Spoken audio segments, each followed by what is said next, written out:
I want to get to another important story because you have now gone public with a situation you believe mirrors a little bit of what the president is saying has happened to him. This allegation that there was some kind of wiretapping.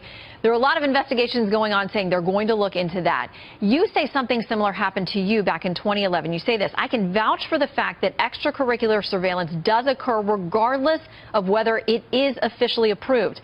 I was wiretapped in 2011 after taking a phone call in my congressional office from a foreign leader. Why did you feel the need to speak out now? Well, it's important because there are people who are saying about President Trump's claim, oh, it could never happen. Well, frankly, it happened to me.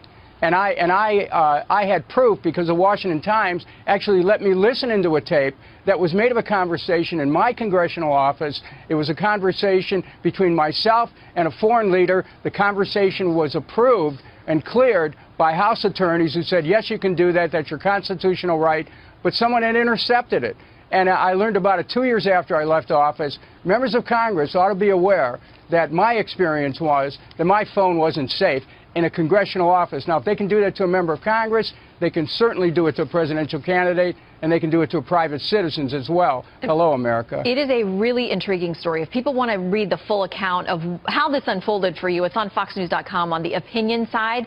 They can read the piece that you wrote there. But one thing I thought was interesting is you already had some Freedom of Information Act requests, FOIA requests in when you found out about this, and you were hopeful that maybe you would get a response to those documents. I think you filed back in 2012. That would shed some light on what actually happened, who recorded this call, how it got to the Washington Times. Here you are 5 years later, though, no answers on those FOIA requests. Are you confident that this administration will get to the bottom of whether the president's assertion is right or not? Well, first of all, the FOIA requests, I have a stack this high, Shannon.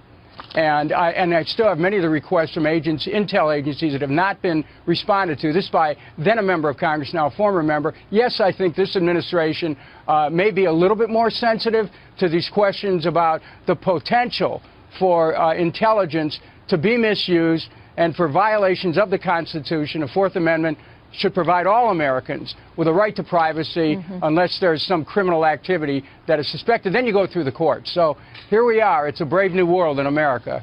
All right. Former Congressman Dennis Kucinich, always great to chat with you. Thanks for joining us.